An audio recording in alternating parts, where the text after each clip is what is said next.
Les anunciábamos, tenemos con nosotros al líder de Cabildo Abierto, senador, además, el general Guido Manini Ríos. Bienvenido, Guido, un gusto tenerlo. Muchas gracias, buenas tardes a ustedes, buenas tardes a toda la audiencia.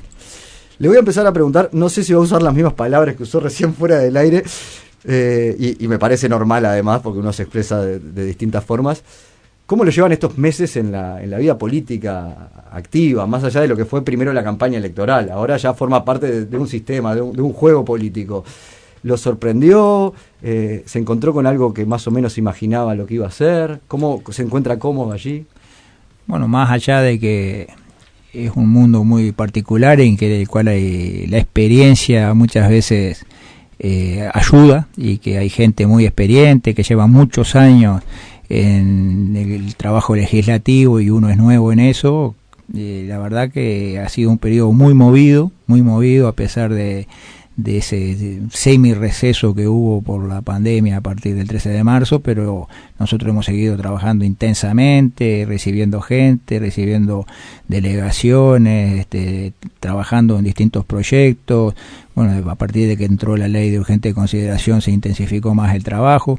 Yo diría que han sido meses intensos, muy intensos, en un mundo nuevo para nosotros y los legisladores de Cabildo Abierto, que se da la particularidad que los 14 legisladores del partido somos debutantes en el Palacio Legislativo, pero que en definitiva están supliendo esa falta de experiencia con un trabajo redoblado, realmente muy intenso, y creo que estamos trabajando muy bien, muy coordinados, en forma bastante clara y coherente, ¿no? Pero además integrando una coalición de gobierno.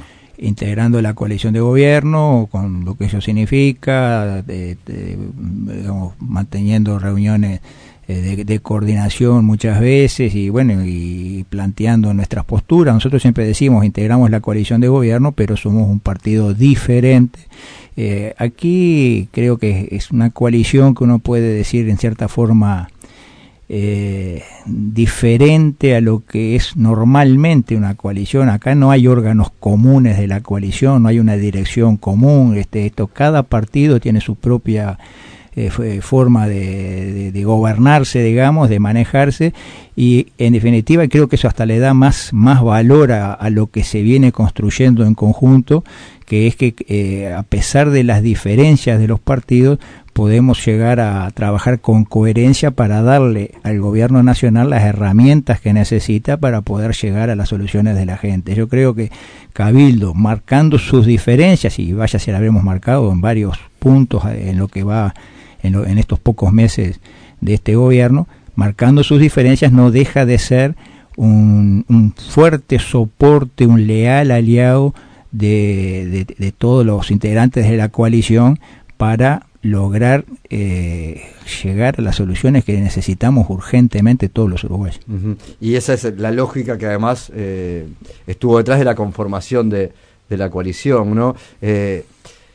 Combino la primera y la segunda pregunta, porque parte de el discurso de Cabildo en la campaña, parte de lo que los cabildantes encontraron en Manini, pero en Cabildo en general, fue una alternativa a un sistema político con el cual son muy críticos, y en la campaña se fue muy crítico. Dentro del sistema se encontraron con algunas de esos vicios que muchas veces estuvieron cuestionados durante la campaña, y que mucha gente de Cabildo espera que una de las cosas que puedan hacer sus representantes es trabajar en esas cosas. Nosotros nos hemos propuesto trabajar evitando todo tipo de vicios, como usted dice, o de cosas o de prácticas digamos malas de la política, evitarle la demagogia barata de mentirle a la gente abiertamente, le voy a solucionar tal tema cuando no se lo va a solucionar, o nosotros tratamos de hacer la política en contacto con la gente, recibimos a todo el mundo, escuchamos a las organizaciones, buscamos encontrar la solución en conjunto. O sea, nosotros nos enfocamos en lo que nosotros hacemos, ¿no? Yo no creo que no es el punto, el momento de estar criticando lo que hacen otros partidos. Eso es en definitiva un juicio que hace la gente, la hace cuando va a votar, pero también la hace antes de eso, cuando ve cómo actúan los diferentes políticos. Nosotros tratamos de que aquellas cosas que siempre hemos criticado, por supuesto que las desprolijidades administrativas, por supuesto que cualquier acto que pueda asemejarse a corrupción, todas esas cosas tratamos de estar bien alejados y de hacer una política honesta, hablando de frente a la gente. Y bueno, y muchas veces nosotros pagamos nuestra inexperiencia con ciertas ingenuidades, y algunos de nuestros integrantes a veces hacen declaraciones o alguna manifestación que terminan significando algún tipo de tormenta o de polémica, pero en definitiva eso marca también que nosotros somos frontales, somos directos y hablamos, decimos lo que sentimos, no estamos ocultando lo que sentimos lo decimos, y lo que decimos es lo que estamos dispuestos a hacer y vamos a tratar de hacer y de llevar adelante. Igual le ha dicho a algunos dirigentes que tengan cierto cuidado, sobre todo con las publicaciones y con publicaciones viejas que hubieran hecho en algún momento. Sí, nosotros hemos comprobado que se nos está sacando el ADN a cada integrante de Cabildo Abierto, o no sé, hasta las tomografías que se sacaron cuando eran niños en los hospitales, a todo el mundo le están rastreando todo. Entonces, en una conversación privada, porque en definitiva era interna dentro de integrantes de Cabildo, no era nada público, bueno, como uno como líder le recomienda a todos, revisen si escribieron alguna barbaridad, y sepan que hay gente que está dispuesta a armar escándalo con esas barbaridades, ¿no? Y se lo dijo en esos términos, ¿no? Barbaridades, disparates, les dijo. O sea, que usted considera que esas cosas son disparates. Ya, por supuesto. Vamos a entender, uno es libre de expresar lo que quiera, y en momentos de calentura, de bronca, a veces escribe o insulta a alguien, o incluso alguna organización la insulta porque esto es anormal o con malas palabras, y lo escribe en su Facebook. Como una persona no es pública, es algo de la vida privada, lo escribe. ¿Y qué pasa? Está bien, está perfecto, cada uno expresa lo que quiere. ¿Qué pasa? Esa persona después, con el tiempo, es propuesto para algo, para un cargo político, lo que sea, y se olvidó de lo que escribió hace tanto tiempo, y queda expuesto a que pasen cosas como lamentablemente pasó en un par de casos. En definitiva son tormentas de Facebook y nada más. ¿Que la solucionó Cabildo Abierto en la interna, o tuvo pedidos de algún socio de la coalición o de presidente? Los dos casos en que hubo designaciones que quedaron sin efecto a raíz de lo escrito en el Facebook, los dos casos fue el propio Cabildo Abierto que entendió que no era conveniente, dada la situación, seguir para adelante con el nombramiento, y el propio Cabildo Abierto propuso cambiar los nombres. Bien, queda claro cómo se manejó ese asunto. ¿Cómo ve la marcha del gobierno que integra Cabildo en estos 3 meses? Pandemia de por medio, cambiaron los planes, igual ya se logró aprobar la ley de urgente consideración, que se suponía una parte importante de ese compromiso por el país que firmaron todos. ¿Qué evaluación hace Manini como socio de la coalición? Bueno, en primer lugar, un gobierno que le ha tocado lidiar con una situación totalmente imprevista que sacudió al país, a la región y al mundo. Bueno, en primer lugar, creo que la primera calificación que hay que hacer, cómo manejó esa situación gravísima, imprevista, y que fue la primera prioridad de todo el pueblo uruguayo, y yo creo que ahí pasa con buena nota lo hecho hasta ahora. El gobierno ha actuado, yo creo que de muy bien para arriba, y así es reconocido en el mundo entero. O sea, hay reconocimientos desde otros países, digamos, de cómo lo ha hecho Uruguay. La propia Organización Panamericana de la Salud esta semana nos puso en el primer lugar del mundo ya. Ahí está. Por eso digo, como muy bien dice el ministro Salinas, no hay que cantar victoria, hay que seguir cuidándose, porque esto se puede desmadrar si hacemos las cosas mal, ¿no? Pero todo da para pensar que las cosas se están haciendo bien y se van a seguir haciendo bien. Eso por un lado. Por otro lado, se ha aprobado esta ley que, al decir de la oposición, son un montón de leyes juntas, equivale a un montón de leyes juntas porque toca temas diferentes, y se han aprobado de acuerdo al espíritu espíritu y de que digamos que el gobierno pretende aplicar para poder cumplir con su programa de gobierno, y se le han hecho las mejoras necesarias al proyecto inicial, se han hecho cambios, algunos de ellos sustantivos, pero yo creo que la sola aprobación de esta ley de urgente consideración, que en los hechos, vuelvo a repetir, significa el equivalente a varias leyes porque toca varios temas, ya marca una productividad legislativa inusual, digamos. Ya a esta altura del partido hay una ley de estas características aprobada que va a constituir la herramienta para el gobierno en una serie de aspectos de áreas que el gobierno las estaba requiriendo. Así que yo creo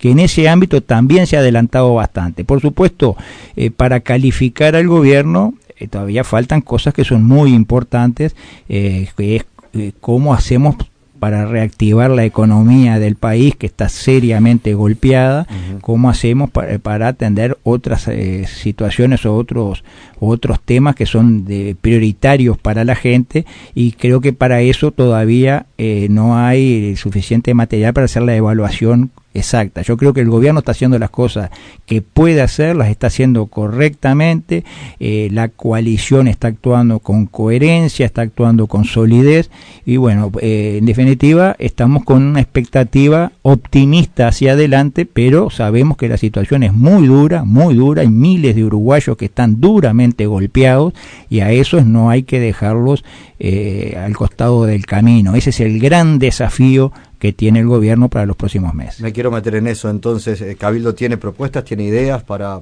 la salida económica? Sí, Cabildo permanentemente ha planteado que en este momento no podemos dejar caer empresas en problemas. Cabildo tiene que darle oxígeno a aquellas empresas que generan empleo.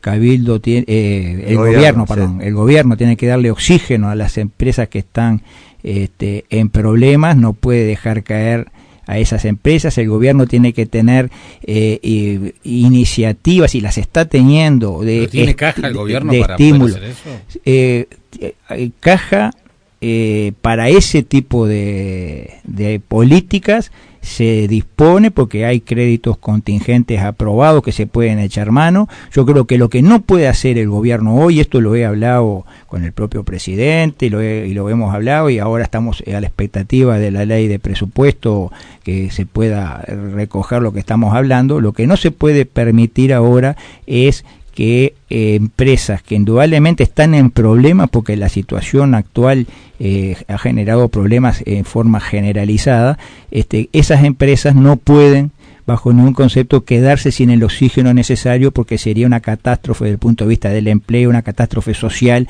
y que a la larga nos va a salir mucho más caro. Ahora lo que hay que hacer es evitar ese cierre de empresas, y lo que hay que hacer en este momento es, con ideas, darle estímulos a aquellos que no despidan personal después de los seguros de desempleo, etcétera, etcétera, que no haya una pérdida de empleo en cascada que se puede dar si no se toman las medidas apropiadas. Yo creo que esa es la política que hay que seguir, y bueno, y después políticas de fondo. Yo creo que hay que generar desde el Estado situaciones que a la larga signifiquen riqueza para el país y para las futuras generaciones. Yo siempre he puesto como ejemplo el tema forestal. Hoy hay una riqueza en la economía nacional derivada de la forestación que se origina en una ley que se aprueba en el año 87. Es decir, el Estado origina con una política direccionada en ese sentido un rubro que hoy es uno de los principales de la economía nacional. Hay que pensar, nosotros estamos trabajando en algún proyecto, pero no quiero adelantar en cuál, en otros rubros generar una actividad que en el tiempo, tal vez en algunas décadas, como pasa con la forestación, signifique una nueva riqueza en la economía del país. Un otro sector como lo son el agro, o de repente el turismo también ha crecido en los últimos tiempos, que apuntarle a la economía. Como el modelo forestal, como se hizo con el impulso, claro, se recurrieron a préstamos del BID, pero hubo políticas de estímulo en el inicio, y generó esta riqueza que genera hoy. Yo pienso, ¿por qué no puede haber en otros rubros? Cito un ejemplo, la piscicultura. soya, por ejemplo. Puede haber otros rubros que con el mismo estímulo que tuvo el sector forestal puede llegar a significar una nueva riqueza que hoy no existe en el país. Porque el sector forestal además ya está, por lo menos para Cabildo, sí, ¿o no? Cuarta planta, quinta planta. Cabildo, nosotros lo hemos dicho gráficamente, no estamos de acuerdo con el modelo de un país celulósico. Esto está dicho un poco groseramente. Ajá. Nosotros lo que entendemos que hay que poner ciertos límites. El mundo cada vez requiere más alimentos y bueno, cualquier previsión que uno haga, cualquier proyección que uno haga para el futuro le da para pensar que en el futuro cada vez va a requerir más alimentos. Nosotros no podemos ir achicando el área del país dedicada a la producción de alimentos mediante la implantación de montes sin ningún tipo de control. Nosotros lo que decimos, hay que preservar las mejores tierras del país para la producción de alimentos. Por eso que hemos hemos presentado un proyecto que limita las áreas a forestar, las limita en base a la calidad de las tierras, en base a cuáles son las tierras de prioridad forestal. Bueno, hay una delimitación clara que es lo que va a ponerle un límite. No decimos que de cortar, ¿no? Todavía hay margen para más, pero hay que poner un límite, porque si no pasa lo que está pasando hoy, que en algunos lugares las mejores tierras están siendo plantadas de eucaliptus y todos sabemos que difícilmente esas tierras vuelvan a ser aptas para producir. En ese momento algunas críticas que provinieron del sector agropecuario. Recuerdo el senador del Partido Nacional, Sebastián da Silva, en particular senador suplente, que decía: no, si esas tierras en realidad son las mejores tierras, nadie las usa para plantar eucaliptus porque es una pérdida de dinero. En todo caso, son algunos montes para sombra, pero nadie utiliza realmente las tierras buenas para eso. Las tierras en las que hay más forestación son las tierras que no sirven para otra cosa. Bueno, así debería ser y así lo establecemos en el proyecto, pero no es así, no lamentablemente. Es así. Hay tierra de... Lo que pasa es que los productores juegan a seguro. Claro. Tienen más rentabilidad con... Hay tierras de coñac 160 en el departamento de Durazno que están siendo plantadas ahora con eucaliptus. Hay tierras de coñac de más de 100 miles de hectáreas en el departamento de Tacuarembó que están siendo plantadas de eucaliptus. Y por supuesto, ningún propietario resiste a una oferta de $170 la hectárea de arrendamiento. Ajá. Porque es el rubro que, digamos, no hay ningún otro rubro que le dé esa ganancia. Pero yo creo que acá, y es el deber de los gobernantes y de los estadistas, pensar a futuro. Que hay que poner muchas cosas en la balanza. Por supuesto que el derecho del propietario cuenta, pero también cuenta el futuro del país. ¿Cómo va a terminar esto? Digamos, ¿cuál es el límite? Hoy tenemos 1 millón y pico de hectáreas, vamos a tener 10 millones de hectáreas de eucalipto. Bueno, ¿eso es lo que queremos? 1,5 millones está bien, es demasiado, ya está. Y es un negocio a largo plazo, con lo cual no se puede revolver sobre o modificar lo ya hecho, pero hubiera sido bueno apostar un poco menos a esto para Cabildo, porque además es una política de Estado que algunos cuestionan, y el propio diputado Eduardo Lust hace algunas semanas se manifestaba en ese sentido, como una cosa que se nos impuso afuera. Y ahí hay parte también de muchos cabildantes que encuentran en ustedes una resistencia nacionalista a esa globalización que a veces impone mucho desde organismos internacionales, etcétera. No, en definitiva, fue una política que surgió del gobierno nacional en su momento, no vino impuesto de afuera inicialmente. Ahora, el tema es que hay que ponerle un límite.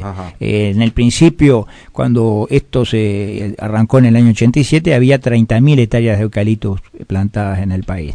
Bueno, ahora hay 1 millón y pico. Entonces, tal vez pueda haber 2 millones, pero que hay que ponerle un límite. Hay que poner un límite porque todo lo que se planta de eucaliptus es menos tierra para la producción de alimentos. Y nosotros estamos convencidos que en el futuro va a ser más necesario los alimentos que la celulosa. En esa decisión no cuenta UPM. Es una decisión que tenga que tomar el país soberanamente.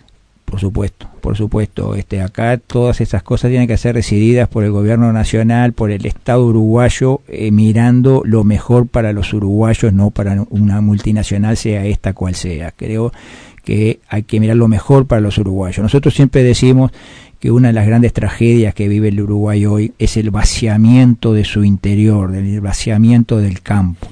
Y nosotros creemos que hay actividades que radican a la gente en el campo, actividades que se podrían haber fomentado con muchísimo menos dinero del que va a gastar el Estado uruguayo en esta planta de celulosa de UPM. Y le pongo un ejemplo, el sector lechero, pero también le puedo hablar del sector granjero y de tantos otros sectores que están realmente perdiendo productores año a año por centenares todos los años, que podrían tal vez mantenerse radicados en el interior y podrían incluso hasta hacer más si tuvieran el 10% en estímulos de lo que tiene hoy esta planta de celulosa. Y mueve mucho más gente y la economía seguramente se mueve mucho más que esto. Esto es un razonamiento muy simple, porque hay otros factores que uno puede considerar, pero yo creo que por ahí pasa la cosa, estimular los sectores que mantengan a la gente en el campo, estimular el trabajo nacional, no dejar caer a la empresa nacional,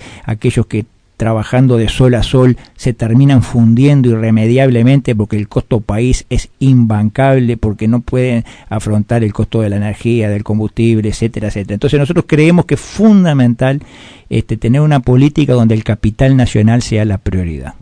Y ahí entonces imagina un Estado apuntalando al sector privado más que un Estado siendo el protagonista de las inversiones, por ejemplo, o las dos cosas. Yo creo que tiene que ser una combinación. El impulso estatal es fundamental para generar algo que no existe, para generar una nueva riqueza, como fue el caso de la forestación, el impulso estatal. Ajá. Pero yo creo que toda riqueza duradera o que toda economía duradera, sana, va de la mano del sector privado. Claro, las inversiones no fueron públicas en el sector forestal. Evidentemente. No, pero ahora está habiendo una importante pero no fueron públicas, pero hubo un estímulo inicial desde el Estado. Hubo subsidios, no solo renuncia fiscal, sino que aparte se le pagaba al que producía un determinado monto, al que plantaba un determinado monto, siempre y cuando fuera en las áreas de prioridad forestal. Que eso es lo que nosotros queremos, volver a eso, a las áreas de prioridad forestal que no fueron plantadas todas. Porque hoy por hoy se establece una planta, la planta donde está en Río Negro, al sur de Río Negro, está en Colonia.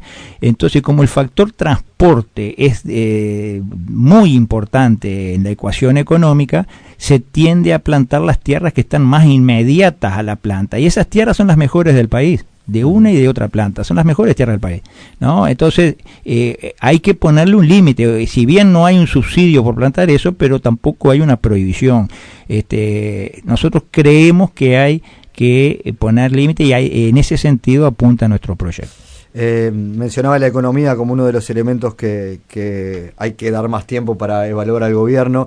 ¿Qué pasa en materia de seguridad? La semana pasada el Semanario Búsqueda tomó esa misma videollamada. Lo que pasa es que había 50 personas escuchando. No sé si se coló el periodista, alguien comentó que allí surgían algunos cuestionamientos, diferencias con lo que estaba haciendo la conducción del Ministerio del Interior, sugerencias de cambios en algunos casos o propuestas de nombre de cabildantes.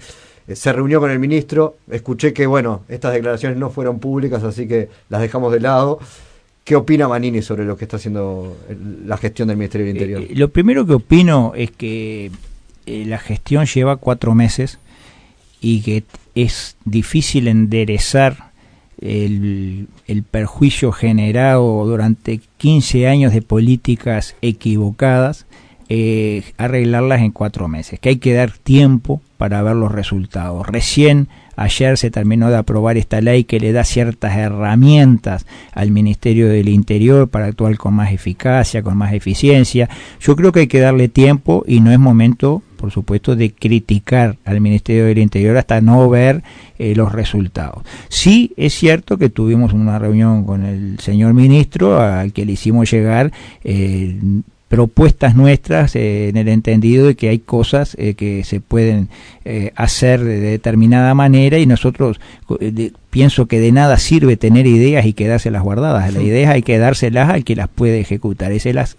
hicimos llegar en un documento que es reservado y que no tengo intención de discutirlo públicamente, pero esto no hay que mirarlo como crítica, sino como un aporte, como haremos siempre que entendamos conveniente aportes tanto en seguridad, en economía o en lo que sea. Pero los lineamientos que ha manejado el ministro en líneas generales, la estrategia que está llevando adelante. Nosotros tenemos algunas diferencias, pero no quiero entrar porque en definitiva el ministro quedó con el documento y él... Todavía no hubo una respuesta formal. No hubo, pero no es, y eso es lo que... Porque en definitiva uno ve la publicación esa y como que sugiere que hay crítica. No, nosotros lo que presentamos fueron nuestras propuestas para en algunas áreas digamos, poder cumplir de la mejor manera posible en este tema de la seguridad que tiene angustiado y preocupado a tantos uruguayos. Bien, así que bueno, esperaremos que ocurre con eso. Uno de los ministros que está siendo protagonista de la pandemia, obviamente, está siendo el ministro de Salud, Salinas, que es hombre de Cabildo Abierto, y una entrevista que dio hace unos días con Infobae, con el medio argentino. De hecho, el medio eligió esa frase como título, dijo: la izquierda y la derecha son una mentira fabulosa. ¿Comparte esa mirada? Sí. Yo no sé si le pondría lo de fabuloso, pero a mí me han preguntado muchas veces, sobre todo cómo se define Cabildo Abierto, si de izquierda o de derecha, y siempre he dicho que tanto izquierda como derecha son etiquetas que se ponen para simplificar el análisis. A uno lo rotulan, a Cabildo le dicen es de derecha o es de extrema derecha, dicen algunos, entonces ya no precisa más análisis, ya se sabe lo que eso significa, ya queda desvirtuado o queda desprestigiado o debilitado ya con la etiqueta solo. Algunos nos han dicho que somos de izquierda porque somos estatistas, porque somos esto. A todo el mundo le encanta poner una etiqueta, un rótulo, y yo creo que lo de izquierda y derecha es muy relativo, ¿no? O sea, habría que definir. La derecha siempre fue lo que se resiste a los cambios, los conservadores. Bueno, yo creo que la derecha, entonces, yendo a esa definición, sería el Frente Amplio, que no quiere cambiar nada. Bueno, hay de repente otros ejes a considerar. Hay un oyente que habitualmente nos escucha, que su tuit es @hackerpolítico, que dice: el eje izquierda y derecha como categorías de análisis ya no explica mucha cosa. Globalismo, ambientalismo, nacionalismo, soberanía son dimensiones mucho más fructíferas para entender el fenómeno más novedoso de los últimos 50 años de la política uruguaya, Cabildo Abierto. ¿En esos ejes se siente más cómodo para definirse? Sí, nosotros somos, en definitiva, muy defensores de la idea que era el cerno del artiguismo. Nosotros siempre decimos somos artiguistas y bueno, y todo el mundo nos pregunta qué artiguistas. Porque todo el mundo también artiguistas son todo, bueno, sí. Pero creo que la esencia del artiguismo, y así lo decían los documentos de aquella época, es el respeto a la soberanía particular de los pueblos, así con esas palabras lo decía, y eso significa respetar la autonomía y que cada pueblo se autogobierne. Nosotros nos resistimos a que nos estén gobernando de afuera, a que una organización poderosísima multinacional nos dicte las políticas que tenemos que llevar acá en la materia que sea. Nos resistimos a que seamos un peoncito más. ¿Ha pasado eso? Y sí, hay muchas políticas que se aplican acá, que se aplican en Argentina, en Brasil, en España, en Chile, en todas exactamente de la misma forma, y que cualquiera que mira eso dice, pero esto acá hay un director de orquesta en algún lado, porque todos están ejecutando lo mismo. Esa es la realidad, lo estamos viendo. Entonces a eso nos resistimos. Nosotros creemos que para los uruguayos la solución son a la uruguaya. Y creo que usted mencionó recién el tema de salud pública, sí, de cómo se hicieron las cosas. Uruguay la hizo a la uruguaya. Y sí, le ha ido muy bien, no copió casi que, digamos, se nutrió de lo mejor que había en los distintos lugares donde había cierta experiencia y hizo las cosas muy bien, pero creemos que igual que Uruguay no lo ha hecho nadie, porque Uruguay lo hizo a la uruguaya. Bueno, pero así tenemos que trabajar en todos los ámbitos y no dejarnos gobernar de afuera. Nos podrán decir, pero somos un país chico, ¿qué autonomía podemos tener? Bueno, pero más allá de que sea posible o sea una utopía, yo creo que no tenemos que resignarnos a que nos gobiernen de afuera porque somos chiquitos. Tenemos que tener al menos pretensiones de independiente, al menos. Bueno, eso es lo que nosotros queremos, y por eso a veces nos irrita que un magnate inescrupuloso, un verdadero delincuente de cuello blanco como es este señor Soros, tenga la influencia que tiene en determinadas organizaciones que nos manejan muchas partes de la agenda de nuestro país. A nosotros nos indigna eso, y estoy seguro que a muchos uruguayos también. Nosotros lo decimos claramente, capaz que otros no se animan a decirlo por el poderío que maneja esta gente, pero esa es la realidad, esa es la diferencia. Yo creo que por ahí sí van las divisiones, no van por izquierda o derecha, van por resignarnos a que nos gobiernen de afuera o por no resignar. Bien. Sigue pendiente el tema de los fueros. ¿Qué espera que pase? ¿Qué quiere que pase? Mire, la verdad, es un tema recurrente. Sí. Yo lo que dije en el mes de octubre y después lo ratifiqué en noviembre, lo sigo diciendo al día de hoy. Yo estoy convencido de que hice exactamente lo que yo tenía que hacer, y estoy convencido de que no hay ningún argumento de peso para que la justicia me tipifique delito alguno. Estoy convencido. Yo le voy a pedir al Senado que vote el desafuero, porque estoy seguro que en la justicia no van a tener otra alternativa que archivar el caso. Eso lo he dicho, y creo que no amerita que sigamos profundizando en el tema, pero voy a decir exactamente lo mismo que vengo diciendo. Ajá. Esa es su posición, no necesariamente la posición de los otros senadores de Cabildo. Bueno, Cabildo no ha obligado a ningún legislador a votar nada, no hay aquí digamos disciplina partidaria ni nada. No sé qué es lo que van a hacer los otros dos senadores, la verdad que no sé.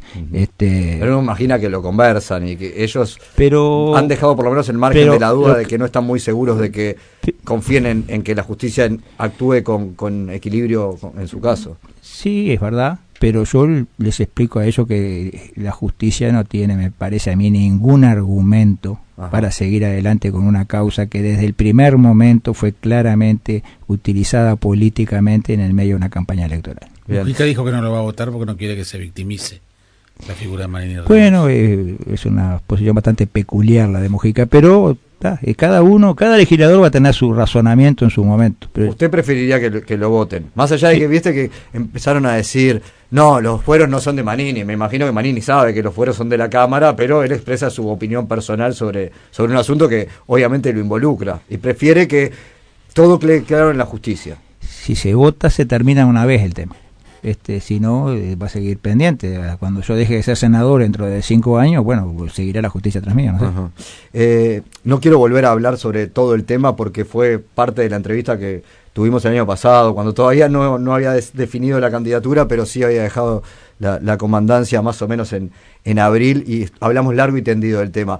De ahí a acá, lo que cambió, y era un argumento que en esa entrevista yo la estuve repasando y usted usaba, era que para la justicia los elementos que había en las confesiones del Tribunal de Honor no eran nuevos. Esa es su consideración. Después está la consideración que puede hacer la justicia. Y en los dos casos, tanto el de Gomenzoro como el de Eduardo López Silveira, la justicia actuó. En un caso desarchivó la causa, en el otro está en etapa de presumario y por lo tanto se sigue investigando. Es decir, consideró relevantes esos elementos. ¿Eso no lo hace reconsiderar si no debió dar la información antes, que es en definitiva lo que el fiscal le achaca? Lo que pasa, yo no quiero ahondar sobre este tema acá, porque me parece que no es el momento ni el lugar, pero ¿quién dice que yo oculté información? ¿Quién dice? Yo la información la elevé toda por escrito, y en el momento que lo tuve que hacer, mucho antes de haberla elevado por escrito, lo hablé con quien tenía que hablarlo. Eso es lo que, digamos, la justicia no quiere aceptar. Que usted lo habló. Y por supuesto que lo hablé, y eso es lo que me lleva a mí a decir que hay un uso político de esto, porque es clarísimo aparte, porque hay elementos clarísimos, convincentes para quien lo mire objetivamente, de que eso fue hablado con quien se debía hablar, pero aparte acá se ha tergiversado las cosas a tal punto que muchos dicen Manini ocultó. Lo que oculté, si yo lo elevé por escrito todo, todo, a tal punto que el escándalo es cuando esto se publicó en la prensa, 45 días después de que yo lo elevé. Yo lo elevé por escrito y seguí en el cargo, no fui relevado en el cargo ni nada, porque no se tomó ninguna medida conmigo el día que lo elevé por escrito. Esos son datos objetivo. Entonces yo creo y cuando que se tomó la medida se tomó por otras razones que no tenían nada que ver con eso. Yo cuando cesé en el cargo cesé por la crítica de 9 casos en los cuales no se le dio las garantías necesarias a quienes fueron procesados, y hasta el día de hoy nadie me rebatió ni uno solo de esos 9 casos. Pero preferiría no seguir hablando de este tema porque ya la verdad que creo que la gente está bastante harta.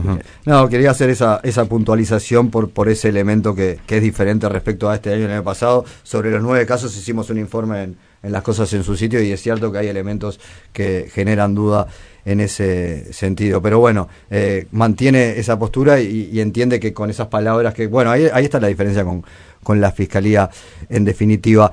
¿Cómo está viendo la tarea de Javier García en el Ministerio de Defensa, de Rivera Elgue en la subsecretaría? Bueno, lo mismo que vale de lo que decía para el Ministerio del Interior. Están comenzando una gestión, tienen serios problemas de base, digamos, Fuerzas Armadas mal equipadas porque no se han hecho las inversiones que se debían hacer en los últimos 15 años, se ha dejado caer la flota de la Armada y los aviones de la Fuerza Aérea, y son fuerzas que si no tienen el material no pueden cumplir adecuadamente con su misión, y en el Ejército también no se han hecho inversiones en compra de material necesario. O sea, se ha dejado caer por falta de inversión, como ocurre en tantas otras áreas del Estado, que durante 15 años no se ha invertido lo que había que haber invertido y se viene abajo. Entonces aquí, ahora, en un momento crítico económicamente para el país, para la región y para el mundo, hay que ver cómo se soluciona ese tema, que en definitiva ya ahora es inaplazable. No podemos seguir una armada sin los barcos necesarios para cuidar el mar territorial, y no estamos hablando de un gasto, esto es una inversión que significa ahorrar dinero. Comprar esos barcos es perder menos dinero que el que estamos perdiendo hoy por no poder controlar nuestra zona de pesca, para empezar. Y lo mismo pasa con el espacio aéreo. No podemos permitir esta digamos, falta de los medios mínimos necesarios para cumplir con las misiones. Entonces yo creo que tienen un problema el nuevo ministerio, que tienen que buscar las soluciones para esos problemas y por supuesto para toda la temática normal, y se puso en ejecución ya en los primeros días de esta administración una ley que había sido aprobada un año y pico antes y que no se había querido poner en ejecución, el control de las fronteras, que eso significa empleo de materiales, sobreexigencia horaria al personal que ya estaba sobreexigido antes de esto. Bueno, está todo el tema salarial de por medio, es por lejos el sector más sumergido salarialmente, y más todavía si se lo considera en horas trabajadas por semana versus lo que cobran. Es por lejos el sector de la administración pública más sumergido. Bueno, encontrar soluciones para eso es todo un desafío. La propuesta tiene que provenir del Ministerio de Defensa, seguramente va a estar presente en la ley de presupuesto, y creemos que tiene muchísimo para hacer por delante, pero hasta ahora, bueno, vienen cumpliendo las tareas propias del ministro y su secretario, yo creo que sin ningún tipo de inconveniente. La postura que asumió Javier García sobre el último procesamiento del soldado Leonardo Vidal, ¿qué valoración hace? Yo creo que a nadie le cabe duda que el procesamiento del soldado Leonardo Vidal violó todos los principios del derecho habidos y por haber. Que el ministro diga que le preocupa eso, me parece que está no solo en su derecho, capaz que hasta en su deber, diría yo, de decirlo, porque no deja de ser un soldado que, cumpliendo lo que tenía que hacer en su momento, medio siglo después se lo mete preso. Yo creo que es gravísimo el hecho, es un mensaje muy malo para la disciplina de un cuerpo que por definición tiene que ser disciplinado. Yo creo que el ministro lo que dijo es de sentido común, pero digamos, acá no solo hay que estar preocupado, sino que hay que ocuparse de este caso, porque creo que es un caso que no es un caso más de estos que ya, ¿cuáles son esos principios del derecho que considera que no se están respetando de parte de la justicia en este caso, ¿no? Mire, el hecho ocurrió en democracia, o sea que no fue en la dictadura, sí, fue antes, 1962. Fue en democracia.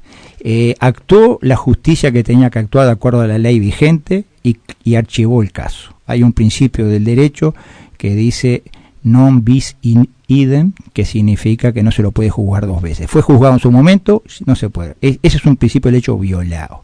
La irretroactividad de una ley, se le pone una figura, se habla de lesa humanidad que no existía en ese momento.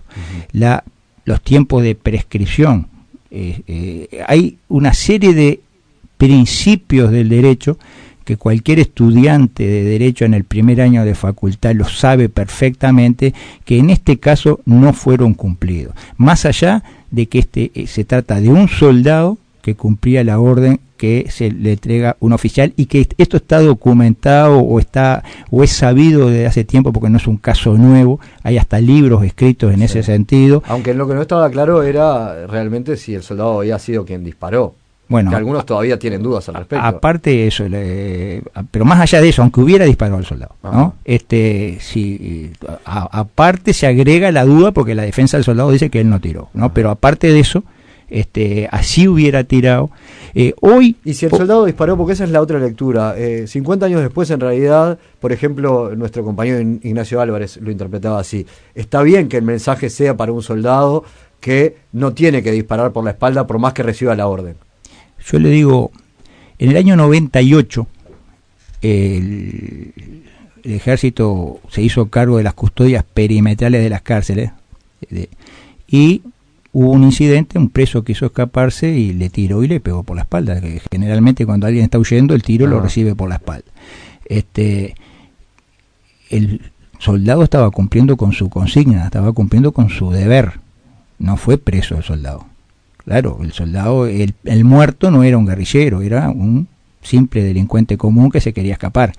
Pero yo digo que hoy nomás la gente que está en los perímetros carcelarios, si se quiere escapar un preso, hay todo un protocolo, hay que decirle, gritarle, tirar al aire, después se le tira, y si se le tira y se lo mata, le van a pegar un tiro por la espalda, y que dentro de 50 años o 30 años, porque cambia la normativa, o se cambió, se lo va a poner preso. No, el soldado que hoy hace eso está cumpliendo con la normativa vigente hoy.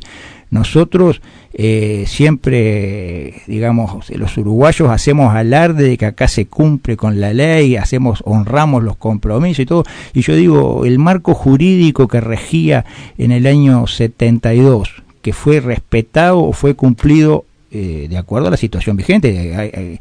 Yo les recuerdo a todos que este hecho ocurrió un 14 de julio del año 72. Después de este hecho, unos días después, el 25 de julio, fue asesinado el coronel Artigas Álvarez. El 19 de agosto fue asesinado el teniente Braida. O sea, estamos en septiembre cae gravemente herido Raúl Sendic en un enfrentamiento, y después de varias operaciones que se le hizo en el hospital militar se le salvó la vida. Pero estábamos en el marco de un conflicto, de un enfrentamiento en el cual actuó ese soldado en ese momento. La justicia actuante archiva el caso. ¿Cómo puede ser que esto ocurra? Yo creo que esto sí realmente es un exceso, un atropello, y yo, usted me preguntaba por el ministro García. El ministro García tiene todo el derecho a preocuparse, todo el derecho, porque aparte él es el responsable político de las actuales Fuerzas Armadas, y yo también tengo todo el derecho a decir que esto es un atropello, es una violación total al derecho. General, muchísimas gracias por venir. Senador ahora más que general. Igual el general queda... Y yo siempre digo que general voy a ser hasta el último día de mi vida, senador no sé. Me parece que es largo el proceso de estar tanto tiempo en el Parlamento, ¿no? No sé si tiene tanta vocación como tuvo para la carrera militar. No, por ahora estamos entusiasmados. Muy bien, muchas gracias. Gracias a usted. El senador Guido Vanini Ríos, líder de Cabildo Abierto, pasaba por esta hora de cierre.